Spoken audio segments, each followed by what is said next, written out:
Hey Waffle Gang, I do hope you are well. My name is Mark and today we're checking out some more relationship stories. You've been absolutely loving them just recently, so I'll keep them coming because they have been quite interesting as well.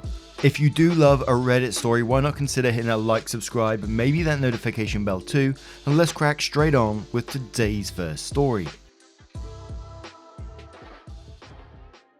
And as always, today's first story does come with an update as well. It's titled, My 26 female, mum's 54 female, plan to surprise my dad 55 male with a divorce is kind of cruel.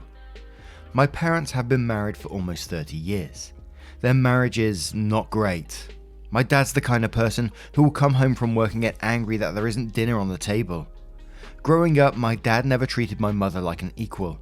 She was expected to do all the housework and look after the children and dote on her husband at all times. My parents have been empty nesting for a few years now. I have one younger sister and we're both out of the house and have our own lives. Neither of us kids have particularly liked our dad. Like, we love him in the way that you love family, and we are grateful that he provided for us and helped us pay for college. But my dad is an arsehole who treats my mum poorly, and I never respected him for this. I recently got brunch with my mother, and she dropped some pretty heavy news. She's planning on divorcing my father. I was honestly relieved and happy for her that she's finally doing this, but her plan to do so is rather troubling. My parents are Chinese immigrants. My dad's best friend growing up, Daniel, and his family have been saving for a trip to the US for years. They will be visiting my parents over Christmas. My dad naturally put the burden of this whole trip on my mother. He told her to organize their whole vacation, planning meals, reservations, activities, etc. Basically, my mum is expected to be the complete tour guide and handle all the stress and organisation of their visit, including picking them up from the airport. Well, my dad just gets to hang out with a childhood friend and not deal with anything. My mum doesn't even know these people. Apparently, however, this was the last straw for my mum. She is retaliating. She has only been pretending to organise this trip and faked a bunch of reservations and stuff to appease my dad. My dad thinks everything is organised and Daniel's family is being completely taken care of. Her plan instead is to serve him with divorce papers the day she is supposed to pick up Daniel's family from the airport. My dad will be out of town on a business trip until the day Daniel arrives, so she will be moved out by then. Daniel's family will be stranded at the airport and my dad will come home to an empty house and no family.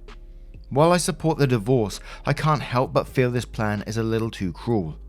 She can be as vindictive towards my father as she wants, but to drag another family into this seems unfair. My dad completely deserves this, but Daniel didn't do anything, and his family doesn't deserve to fly into the US and face this level of commotion. Is it my place to say anything? I voiced to my mother my concerns and she was basically like, fuck it and fuck him.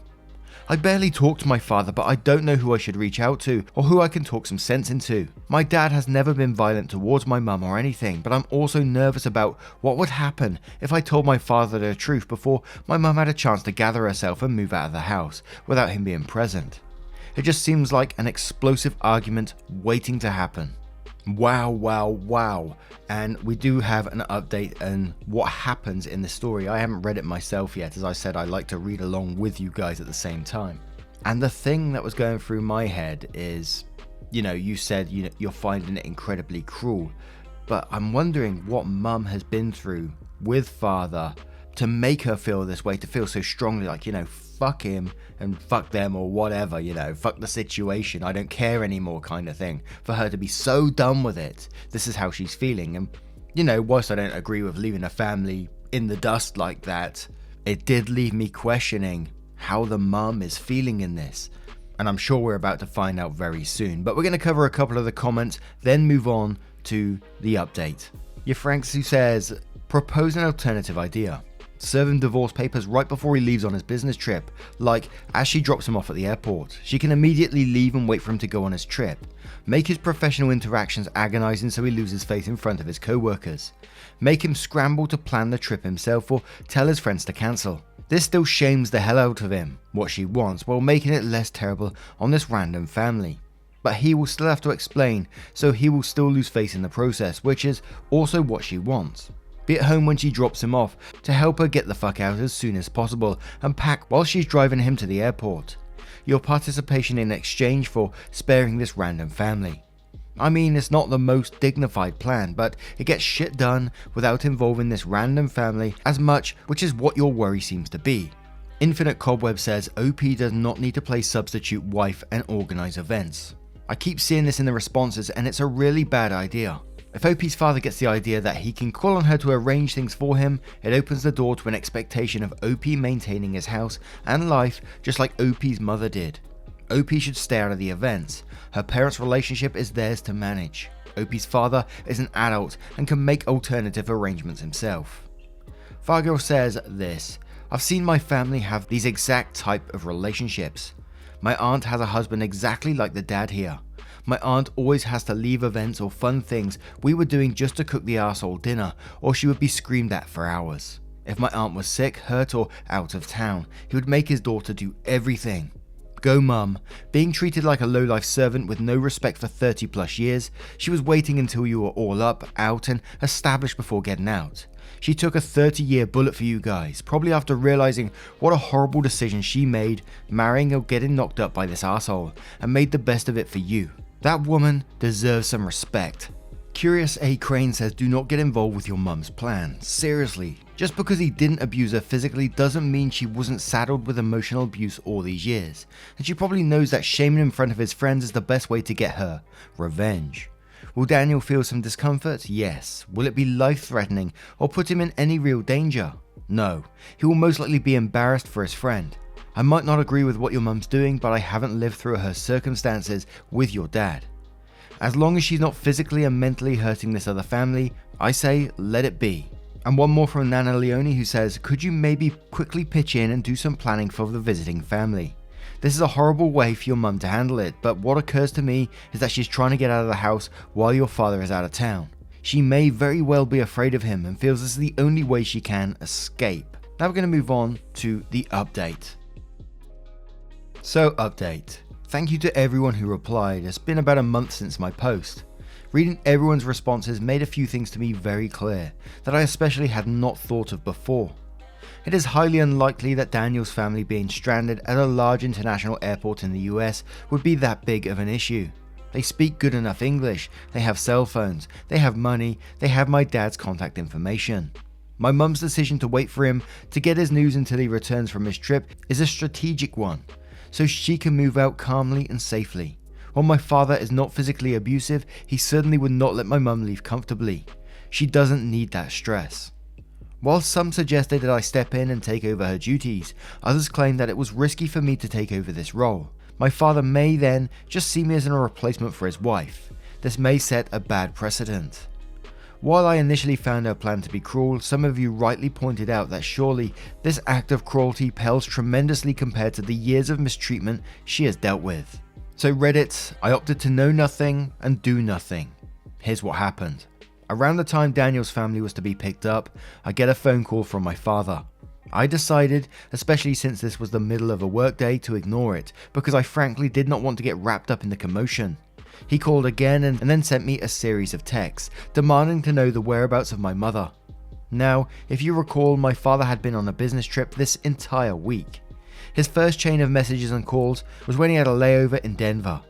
He was to be in Denver for 3 hours before he could get on his connection home. This means that at this point, my dad is aware that Daniel's family has not been picked up, because Daniel obviously called my father, and that my mother was not answering her phone, but he did not know why. He also called my younger sister, who said she genuinely had no idea what was going on, but also lived out of state, so was unable to help. I later find out that my sister, who was also briefed by my mother about what might happen so that she wouldn't get caught off guard, and she was just playing a fool to help my mother along. I eventually text my dad back saying I have no idea what's going on, but I'm very busy at work and won't be able to get back to him for a while. My dad, unable to find immediate answers, told Daniel there must have been some miscommunication. He told them to get a cab from the airport to the house and just make themselves at home until my father could get to them. He gave Daniel the key code to the house, told him to call back once Daniel and his family were safely at home. Here's where things get a bit theatrical. My mother apparently attached the divorce papers to an easel with a nice big divorce label and note, and placed the easel right at the entrance hall to the house, so it's the first thing you see when you open the door. So as you guessed it, who gets the divorce news first? Daniel and his family. Daniel then has to tell my father that my mother is divorcing him. This is precisely what happens. Daniel recounts this to me in private later, which is how I know. But apparently my father went through a range of emotions from disbelief to a fumbling stutter to anger, you name it. This, by the way, is happening while he is at the Denver airport, surrounded by his colleagues. He then has to, presumably, give some sort of explanation to his work friends and deal with an awkward and uncomfortable plane ride back home. Long story short, my dad was incredibly embarrassed and flustered. He had no idea what to do or how to help himself or anyone. Daniel actually ended up coming to the rescue because he is apparently quite the meticulous planner and had many suggestions for activities and sightseeing. Basically, Daniel took charge of his own vacation, while my dad fumbled around like a lost puppy, just tagging along on their trip while being completely discombobulated. I expected my dad to put on a fast for Daniel and his family and pretend things were fine, but he was unable to do that at all. I think he legitimately and honestly believed that my mum would never leave him and was too much at a loss for words to even be angry. Later on, I stepped in to help out Daniel's family and make sure they were doing okay, giving my dad some time to himself. Overall, while they weren't wined and dining quite the way they probably expected, Daniel seemed like a good and understanding friend, and they managed to have a productive vacation. Daniel said towards the end, when the shock had worn off, my dad and he were able to have a little fun. It was probably a good thing that Daniel was around to help my dad through it. As for my parents, in general, they're only communicating through their lawyers. My mum moved out to her own apartment. She hasn't told my father where she lives, and I'm completely staying out of it. My mum seems like a brand new person to me. I'm incredibly happy for her for being so brave and finally taking charge of her own life. My dad is pathetic and completely helpless. He's been wrapping himself up in his work and eating lots of takeout. I've been careful with my involvement. I will be supportive enough so he doesn't feel completely alone, but I am adamant to not become some sort of caregiver for him. I refuse to answer questions about my mother's whereabouts, but I do express sympathy for her. It's important for me to make sure my father recognizes that honestly, I am on my mother's side and that I never agreed with the way he treated her. That being said, I'm also careful not to antagonize my parents towards each other. I want this breakup to be as clean as possible. And then we have a section where OP answers some relevant comments. Yes, my mum works. She makes less than my dad, but more than enough to support herself. I would say in terms of distribution, my dad probably made around 60% more of our household wealth, my mum 40%. In response to a heavily downvoted comment about how OP's mum needed to take personal responsibility and walk away sooner instead of allowing all this to happen to her, then says, I'm going to give you some specific examples of why she didn't just leave or take personal responsibility, because I think your victim blaming tirade is pure crap. Cultural stigma. Even grasping your head around the concept of divorce is such feat when you grow up in China and are raised in a traditional family. When every family you know follows the same pattern of subservient wife and oppressive husband, that mentality dictates your worldview, and it is way harder to pick up and leave it. Dependence. Even when you get over the cultural stigma, you come to realize that this man, your husband, is your only connection out here in the States. You move to the US to be with him and your family. Everyone else you know is back home in China. Emotional manipulation. Do you think abusers behave this way when you first meet them? A classic pattern of emotional abuse is this kind of manipulation, where they are attentive and caring for months, even years, before their true colors start to show. By the time you get to that point, each instance of abuse seems like such a confusing and even just one type instance. You can justify it to yourself for years. Trauma. I bet you don't even begin to understand how much it fucks up your mental state when someone you were supposed to love and who loves you back continually treats you like a servant, who yells at you for not preparing dinner, who consistently embarrasses you in public for not complying. One time my mum was out getting her hair done and my dad stormed into the salon and yelled at her for not answering her phone. Children. My mum waited until both my sister and I graduated college and had our own jobs and lives before she even tried to formulate a plan for her own existence. This is a tremendous sacrifice and so incredibly selfless on her part. So some people have no options such as children or people being held captive, but this woman had options. Line makes 0 sense. I think you're self-righteous, especially since you hadn't read the post before you started commenting, is completely vile. And I think that last part there, where they went through the cultural stigma and dependence and emotional manipulation, moving to the US with your partner, I think all that information is so incredibly important and shows the mindset of what the person may be going through. And it's not that easy. We read a lot of these stories where people say, just leave the person. And it's really not that simple, is it? When you've been stuck in that position for so long, for so many years, you've got 2 kids who, you want to raise them and get their own jobs and have their own lives before you can even do anything because you're worried about what might happen to them. They may be in OP's position right now if OP had left earlier. They may be the ones pandering to father and doing all the chores and stuff like that and whatever father wants. And I'm incredibly grateful when people share that sort of information with us as well. I think out of every post, we can learn a little bit more about ourselves and just remind ourselves about what's going on out there all the time with other people. This is happening to other people right now. And whilst we can't do anything for them families right now because we don't know who they are, we can be reminded that it is happening. And it's a start, I think. And before we finish up, let's cover some of the comments that did reply to this update in the end. Limberine says, I'm so happy for your mum. I think you've played it just right. Thanks for the update. I wondered how things ended up going for her.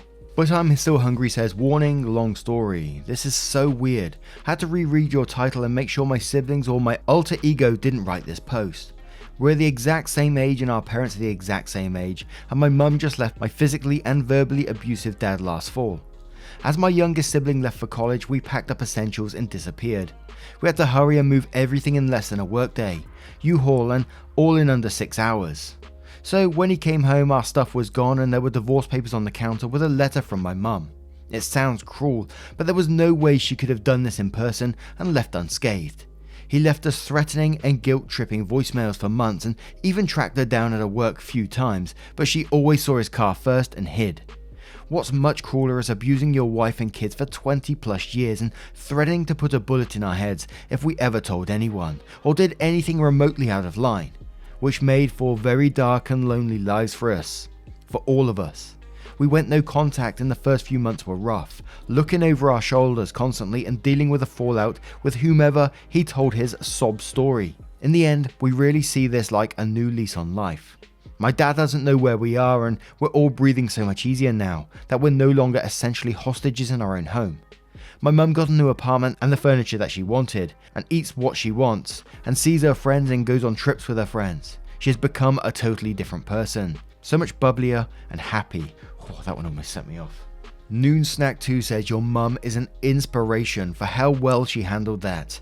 I'm so glad you just let it play out. Great update. It also sounds like you set a good precedent for moving forward for your role in this situation. Black Fiesta says, reading this made my desk at work raise up a few inches from the justice boner I got. Best of luck to your mum. There had to be one, didn't there? Code Verity says, I'm happy for your mother that she got out of there, but I can't help but feel for the family. It doesn't matter how well you speak the language or how much money you have, having to figure out shit like that on the spot at the end of a long flight is crappy. And then being pulled into a messy private business at the end of it that they probably wanted no part of. I don't know. I'd be so incredibly uncomfortable if that was me. I don't want to be dragged into the middle of someone else's personal business, especially not something like divorce. So yeah, I'm really glad that your mum got out of there, but I still feel sorry for David's family. And one more from TX Blue Jay who says, first I was thinking that while I was happy your mum was getting out, I was sad for Daniel being put in such an awkward position. Then I read about the easel and I was totally enamored with your mum. What a spectacular move on her part. But again, sorry, albeit much less sorry, for Daniel having to live that moment. Proud of Daniel for negotiating those treacherous waters like a pro, and I wish I could hear his telling of the trip from Helltale to his friends in China.